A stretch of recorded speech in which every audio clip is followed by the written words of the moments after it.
तक युधिष्ठिर और 5-6 भाई जो थे, ये सब जो पांडव थे, वो एक गुरु के पास शिक्षा लेने जाते थे। तो गुरु ने एक दिन बड़ा बड़ा उसको लेसन दे दिया। काम नहीं करना चाहिए, क्रोध नहीं करना चाहिए, लोभ मोह अहंकार नहीं करना चाहिए, चोरी नहीं करनी चाहिए, ठगी नहीं करनी चाहिए। इतना सा लंबा उसको लेक्चर दिया गुरु ने और बोला कल ये सबक याद करके आना। तो दूसरे दिन जब ये सब गया तो सभी ने सबक याद किया, सभी भाइयों ने। लेकिन एक युधिष्ठिर ने सबक याद ही नहीं किया। युधिष्ठिर जो बड़ा भाई था, उसको सबक याद ही नहीं पड़ा। मास्टर ने बोला भाई तुम सबक याद किया है? बोला हाँ जी, सबने तकड़ा तकड़ा सब सुना दिया सबने। युधिष्ठिर की बारी आई तो युधिष्ठिर चिप करके बैठ गया। तो मास्टर ने बोला तुमने सबक याद किया है? बोला नहीं। ऐसा बोला नहीं। बोला क्यों? इतना बड़ा ढंगा होके, इतना बड़ा भाई होके तुमको शर्म नहीं आता है? इतना छोटा सा सबक दिया है मैंने तो तुम याद नहीं किया है। और ये जो छोटे छोटे भाई है तुम्हारे, वो तो बहुत होशियार है, उसने तो सबक याद किया, तुमने क्यों नहीं याद किया? तो उसके ऊपर खास यही बात थी कि क्रोध नहीं करना चाहिए। तो इसके ऊपर युधिष्ठिर ने जाके घर में सारा दिन प्रैक्टिस किया, भाई क्रोध क्यों नहीं करना चाहिए। क्रोध नहीं करेंगे औरत खराब हो जाएंगी, बच्चा खराब हो जाएगा, नौकर खराब हो जाएगा, दुकान कैसे चलेगा, घर कैसे चलेगा, ऐसा ख्याल आया अंदर में। फिर उसको विचार मिला अंदर से ही, भाई मेरे क्रोध करने से सब बिगड़ जाएगा, मेरे क्रोध करने से कोई नहीं बनेगा। ऐसा उसने विचार अंदर दिया। विचार देके और शांत करके आके बैठ गया। लेकिन प्रैक्टिस नहीं थी, अभी कोई ऐसी बात सामने नहीं आई थी जो वो समझे कि मैं पक्का हूँ या कच्चा हूँ।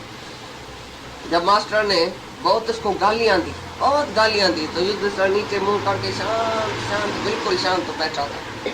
फिर उसी मास्टर को बहुत गुस्सा आया, लकड़ लगाया उसी को, बहुत मार पीट किया उसी को, युधिष्ठिर को, तो भी वो शांत बैठा। आखिर मार के पीट के उसको बड़ा क्रोध आ गया मास्टर को। मास्टर ये बेचारा थक गया, युधिष्ठिर थका ही नहीं, वो शांत मौन, बस कुछ और मुस्कुराहट जुबान में। तो अचानक उसने बोला युधिष्ठिर ने, तो अभी मेरे को पक्का हुआ सब कि क्रोध नहीं करना चाहिए। बोला वो कैसे? बोला तुमने इतनी गालियां दिया, इतना मेरे को मारा पीटा, ये किया, मेरे को क्रोध नहीं आया अंदर में, बस अभी मैं पास हूँ, अभी मैंने ये क्रोध को जीता, अभी मैं सबक सुना सकता हूँ तुमको। अरे मास्टर ही हैरान हो गया, बोला मैंने क्रोध को नहीं जीता है, तुम कैसे क्रोध को जीत के आया? बोला मैंने सारा दिन कल रात दिन नींद नहीं किया, क्रोध के ऊपर बहुत सोचा। क्रोध तो जलाने वाला है, तुम्हारा क्रोध तुमको भी जलाएगा, दूसरे को भी जलाएगा। ज्ञानी का क्रोध बहुत बड़ंदर होता है, बहुत शोभनीक होता है। ज्ञानी कैसे क्रोध करता है? नहीं अपने को जलाता है, नहीं दूसरे को, और वो स्वार्थ में क्रोध नहीं करता है, क्योंकि ये मेरा है इसके लिए तुम क्रोध करता है, तो कभी नहीं सुधरेगा। और ज्ञानी किसको मेरा नहीं समझता है, वो तो अपना आप समझता है, उसके अंदर पहले प्रेम है। तुम जब ये क्रोध करता है तो द्वेष से करता है, जब द्वेष आ जाता है तो क्रोध आ जाता है अंदर में। और ज्ञानी बहुत जब भी प्रेम करता है किसी को, तभी उसको क्रोध आता है उसके ऊपर। जब जबरदस्त प्रेम है किसके लिए कि ये मैं हूं, जैसे मैं इधर भूल जाऊं तो मैं अपने को क्रोध करके सुधारूं, ऐसी तरह से मैं इधर भी भूल गया हूं तो मैं अपने आप को जैसे क्रोध करता हूं, और उसका क्रोध बहुत शोभनीक लगता है, बहुत अच्छा लगता है। और हम जाते हैं गुरु के पास, तो गुरु जी मेरे को सुधारो, कैसे भी सुधारो, मैं तुम्हारी शरण आया हूँ। जैसे तुम सोना जाके सोनारे को देता है, भाई मेरे को इतना इतना चूड़ी कंगन ये वो मुंडी फलांटी सब भाई घर के दियो, तो सोनारा कैसे भी उसको ठक ठक करेगा, कैसे भी उसको मार पीट के तुमको अच्छा गहना बना के देगा। तुम नहीं कहेगा तो इसको ठोका क्यों, इसको मारा क्यों, इसको सुई क्यों लगाई, इसको ये क्यों लगाया, बोलेगा? क्योंकि तुम खुद सोना लेके गया सोनारे के पास। ऐसी तरह से तुम मन लेके जाता है गुरु के पास। गुरु जी मेरी ममता काट, गुरु जी मेरी अहमता काट, गुरु जी मेरा लोभ काट, मोह काट, अहंकार काट। तुम खुद गुरु के पास जाता है अपना मन लेके, और जानबूझ के जाता है कि मैं अपना तन मन धन तुमको कुर्बान करता हूँ, तुम मेरे को कैसे भी भगवान का दर्शन कराओ। तो तुम खुद ही जाता है गुरु के पास। लेकिन तुम्हारा बेटा तुम्हारे पास नहीं आता है कि पिताजी मैं तुम्हारा शिष्य हूँ, तुम मेरे मन को मारो, तुम मेरे मन को चलाओ, तुम मेरे को सलाह दियो, अच्छी मैं भूला पड़ा हूँ, मैं क्या करूँ, मेरे को सलाह दियो, मैं दुखी हूँ, मैं तुम्हारी शरण आया हूँ। कभी ऐसा बोला है तुम्हारे बेटे ने? नौकर ने ऐसा बोला है? किसी बहन भाई ने छोटे ने तुमको ऐसा बोला है कि तुम मेरे को सुधारो? कभी कोई आया है तुम्हारे पास, तुम मेरे को सुधारो? तुम खुद जाता है, आओ तो मैं तुमको सुधारो। तो अंदर हंसता है तो पिताजी पहले सुधरा है, माताजी सुधरी है, माँ और बाप सुधरा है, आपस में क्रोध करता है, आपस में लड़ाई करता है। एक छोटा लड़का और लड़की आपस में झगड़ा कर रहा था, तो मम्मी ने बोला क्या करता है भाई, झगड़ा क्यों करता है? बोला I am just playing mummy and daddy, मैं तो प्ले करता हूँ कि मम्मी और डैडी कैसे क्रोध करता है, कैसे झगड़ा करता है, हम रिहर्सल करते हैं। तो तुम जो किसको सुधारने निकलता है, मैं क्रोध करके सुधारूंगा, फूक दे के सुधारूंगा, तो पहले तुम सुधरा हुआ है, तुमको सर्टिफिकेट है कि तुम सुधरा हुआ है। जब तुम ही आउट ऑफ कंट्रोल हो जाता है, क्रोध आ जाता है, लोभ हो जाता है, मोह हो जाता है, अहंकार आ जाता है, तो तुम जो तुम्हारा मन और इंद्रियां कंट्रोल में नहीं है, इसके लिए तुम्हारे से कोई नहीं सुधरेगा। Reformers wanted of themselves not of others. पहले पहले सुधारक अपने आप का होना चाहिए, नहीं कि दूसरे का। तुमने अपने आप को सुधारा, किसने सर्टिफिकेट दिया है? कौन से गुरु ने, कौन से मास्टर ने तुमको सर्टिफिकेट दिया कि तुम सुधर गया है? पहले पहले तुम अपने को सुधारो। तुमने कामना जीती है, क्रोध जीता है, लोभ मोह अहंकार को जीता है, तुम सुधरा हुआ है। जब तुम्हारे अंदर वो दोष नहीं होएगा तो तुम्हारे बेटे में भी नहीं आएगा। तुम किसको सुधार सकेगा?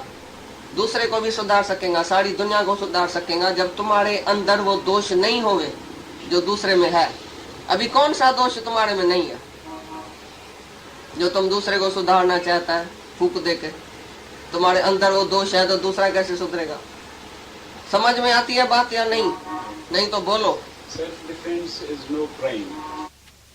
कहता था, उसका मौन इतना तो पावरफुल था, जो टके पैसे की बात हम उसके साथ करते ही नहीं। स्त्री एक दिन उसके पास गई, बोला बच्चा ऐसा चलता है, बेटा ऐसा चलता है, बहू ऐसे चलती है, तुम किसको सुधारता नहीं है, बोलता नहीं है। तो दादाजी ने खाली एक बात कही, करतू तपस्सु के मान सिद्धार्थ लोक पचाड़ा करे दंड। उसी दिन से पिछाड़ी तक स्त्री उसके बाजू में नहीं गई बेटे बेटी की बात सुनाने की। उसने बोल दिया, करतू तपस्सु के है तुम्हारे, मान सिद्धार्थ लेके आई है, लोक पचाड़ा करे दिन रात, लोगों की पचाड़ करती है, बेटा ऐसा चलता है, बहू ऐसी चलती है, बहन ऐसी चलती है, माँ ऐसी, मेरा की।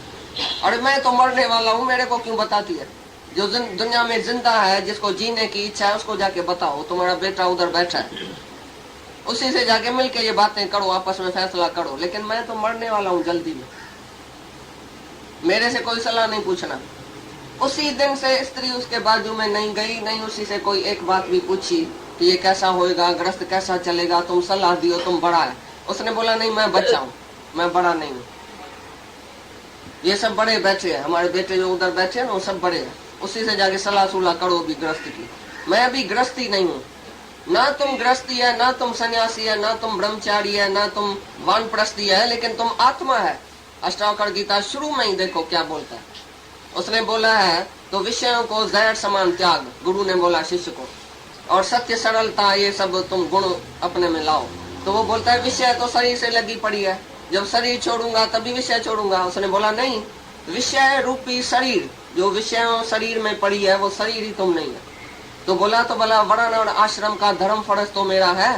बोला तुम नहीं वर्ण वाला है, नहीं आश्रम वाला है, नहीं तुम ब्राह्मण है, नहीं कितरी, नहीं वैश्य, नहीं शूद्र, न ब्रह्मचारी, नहीं गृहस्थी, नहीं वानप्रस्थी, नहीं सन्यासी, तुम तो आत्मा है। तुम्हारे में कोई फर्ज धर्म ड्यूटी और दो जो अभी जोड़े जो बैठे हैं बन के, अभी मैं गाड़ी का दो पहिया हूँ, दो काय का, एक ही आत्मा है तुम, एक ही परमात्मा है, दो नहीं है तुम्हारे में। दो तो कभी देखना भी नहीं। तो मेरे साथ कोई आया भी है, मैं एक अकेला आया हूँ, मैं अपना उद्धार करने के लिए आया हूँ, बस, दूसरा कोई मेरे साथ है ही नहीं। काय का ग्रस्त अभी तक लेके बैठा है, काय का तुम ग्रस्ती है। ग्रस्ती माना अपने घर में स्थित हो जाओ, अपने आत्मा में स्थित हो जाओ। अभी तक ग्रस्ती बनेगा 80 साल के बाद, अभी तक तुम्हारा ग्रस्त चलेगा। वानप्रस्थ कभी, सन्यास कभी। तुम अपने घर में ही सन्यासी होके रहो। राजा जनक के पास एक सन्यासी आया, हाथ जोड़ा, बोला तुम सन्यासी है, हम सन्यासी नहीं है। बोला कैसे? राजा जनक ने बोला देखो, इतने पदार्थ में, इतने जगत के बीच में बैठ के, राजा के बीच में बैठ के भी मैं सबको मिथ्या समझता हूँ, मिथ्या पदार्थ समझता हूँ। मेरी किस में भी राग द्वेष नहीं है, मेरी किस में आसक्ति नहीं है, और मैं इतना तो निष्क्रिय हूँ, इतना तो अकर्मी हूँ, जो मेरे को दान तन विशुभ को दूसरा कोई देता है, मेरे को ये भी फुरना नहीं है कोई दान तन करना भी है। इतना भी मेरा मन नहीं चलता है, खाना भी दूसरा दे के जाता है तो खाता हूँ, नहीं तो नहीं खाऊंगा। दूसरा भोग लगाता है तो मैं भोग खाता हूँ, इधर भगवान को भोग लगाता हूँ, जठराग्नि को तिरपत करता हूँ, बाकी मैं खाता नहीं हूँ, पीता नहीं हूँ, अपनी इच्छा ही नहीं है कोई। तुम खाना भी नहीं मांगो, घर में खाना पीना भी नहीं मांगो तो दूसरा आप ही आके तुमको देगा। तुम तो रंधरे में किचन में भी जाएगा घड़ी घड़ी, अरे क्या किया है, क्या बनाया है, अरे ये गिराया है, ये घी गिर गया है, अरे ये फलाना ऐसा हुआ है, ये फलाना ऐसा हुआ, अरे बच्चा रोता है इसको उठाओ, तेरा की तुमने अपना बच्चा पैदा करके उसको पाला नहीं पाया, फिर पोटा फिर पड़ पोटा सब खाली तुम सलाही देता रहेगा, कभी तुम होशियारी छोड़ेगा।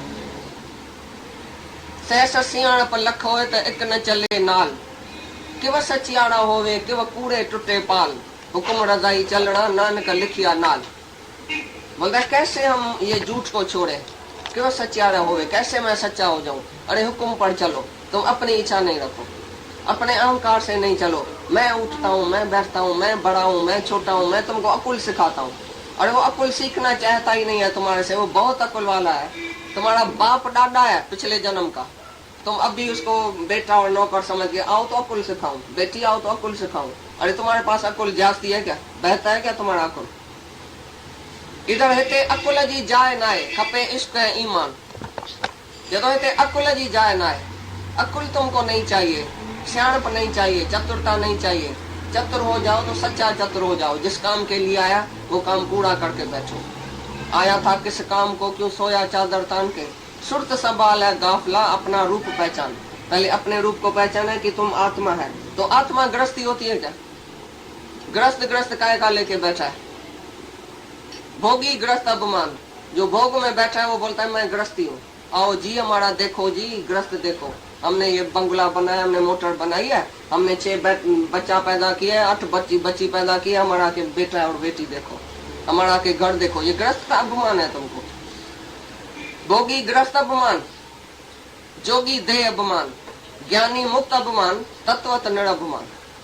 जब तत्व के ऊपर तुम्हारी दृष्टि पड़ेगी तो है ही आत्मा, है ही परमात्मा, तो पीछे स्त्री कहाँ से आई, बेटा कहाँ से आया, घर कहाँ से आया, ग्रस्त कहाँ से आया। तुमको अभी तक ग्रस्त में बैठने की दिल होती है। एक आदमी गया गुरु के पास, बोला मैं ग्रस्त में कैसा सुखी रहूं, ग्रस्त में कैसा सुखी रहूं।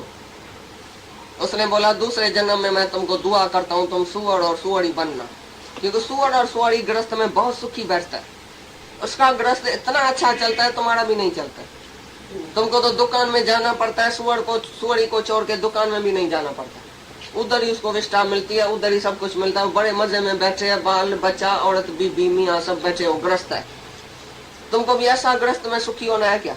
अरे ग्रस्त क्या होता है, तुम बच्चे के पीछे, औरत के पीछे, नौकर के पीछे, सारी उम्र तुम्हारी चली गई, अभी अपने पीछे पड़ो, सबको सुधारा, तुम्हारा ग्रस्त ऐसा ही चलेगा, आप ही अच्छा चलेगा। खाली तुम मरो तो तुम्हारा ग्रस्त दूसरे दिन अच्छा चलेगा। पहले तुमको मरना है इधर, die before you die, by death from your guru. पहले तो मौत करो अपना, मैं हूं ही नहीं। तुम जब है ही नहीं तो काय का सवाल, काय का ग्रस्त तुम्हारा। आंख बंद करो अभी, ग्रस्त किधर गया तुम्हारा। अरे ग्रस्त में वो रहे जिसको जीने की इच्छा है दुनिया में, जो अभी जीता है, जो अभी आया है दुनिया में, चलता फिरता है और मैं ऐसा करूं, मैं ऐसा करूं, मैं पैसा कमाऊं, मैं बंगला करूं, मोटर करूं। जो तुम्हारे बच्चे हैं वो ग्रस्त में रहे, भले जाके ग्रस्त कमाए, जाके बहुत मजा करे उधर, वो जाके चिंता करे। लेकिन जिसको मुक्ति चाहिए, ब्रह्म ज्ञान चाहिए, राजा परीक्षित को जब भी बताया गया कि 8 दिन में तुम्हारा मौत होएगा, 8 दिन घर बार छोड़ के जाके गंगा जी के किनारे में बैठा, गुरु जी भी जाके उधर बैठा। फिर बीच में नहीं बोला तो मैं स्त्री को देख के आऊं, बच्चे को देख के तो आऊं, मैं गृहस्थी हूं, आकर गृहस्थ तो संभाल के आऊं, ऐसा नहीं बोला। एक दिन एक राजा के पास एक संत आया, संत को बोला तुम हमारी राजाई में चलो, हमारे घर में चल के बैठो, खाओ पियो, उधर ही ज्ञान हमारे को दियो। तो संत गया राजा के पास, राजा के पास कुछ दिन रहा तो राजा ने समझा संत भी तो हमारे जैसा है, जैसे हम खाता है पीता है मजा लेता है, संत भी ऐसा ही करता है, संत में हमारे में फर्क क्या है। एक दिन राजा को ख्याल आया, तो राजा ने, संत ने समझ लिया कि राजा को शंका आई है, क्योंकि हम उसके साथ रहे हैं तो फैमिलियरिटी में हो गया, तो समझता है जैसा मैं हूँ तैसा ही है। तो संत ने एक दिन बोला अच्छा मैं आज जाता हूँ जंगल में। राजा ने बोला ऐसे कैसे करता है साईं, ऐसे कैसे करता है, हम भी तुम्हारे साथ चलेगा। नहीं तुम इधर ही बैठो। उसने बोला तुम साथ चलो, अगर मैं जाता हूँ तुमको मेरी जरूरत है तो तुम मेरे साथ चलो। बोला मैं साथ तो चलना चाहता हूँ लेकिन मैं तो गृहस्थी हूँ, मैं थोड़ा बेटे को, उसको, वजीर को, फलाने को, टीर को सलाह तो दी हूँ, 3 दिन हम रह के सब काम वाम उसी को दे के पीछे तुम्हारे पास चलूंगा, तुम्हारे साथ। संत ने बोला यही फर्क है तुम्हारे और हमारे में, 3 दिन का। मैं अभी छोड़ सकता हूँ, तुम अभी नहीं छोड़ सकता। तुम्हारा काम रुला पड़ा है आधा में, सारी दुनिया का काम रुला पड़ा है आधा में। जब तुम मरेगा उसी टाइम बैठ के ये करेगा, क्या विल मरेगा तो उसी टाइम राधे श्याम हरे राम नहीं बोलेगा, हरिओम भी नहीं बोलेगा, उसी टाइम विल करेगा। अरे भाई ये मरता है, इसी से साइन लियो जल्दी मर न जाए, तो तुम्हारा उधर ध्यान जाता है विल में उसी टाइम। तो तुम पहले काम उतार के नहीं बैठा है, आधा में रुला पड़ा है काम। ऐसी तरह से राजा ने संत को बोला तो ये तो बराबर सच्ची बात है, तुम अभी छोड़ सकता है, हम नहीं छोड़ सकते। तो उसने बोला तुम जो बोलता है तो जैसा गुरु तैसा मैं। भाई वो भी खाता है पीता है, मेरी राजाई में मजा लेता है, मैं भी ऐसा ही हूँ, तो तुम छोड़ के दिखाओ।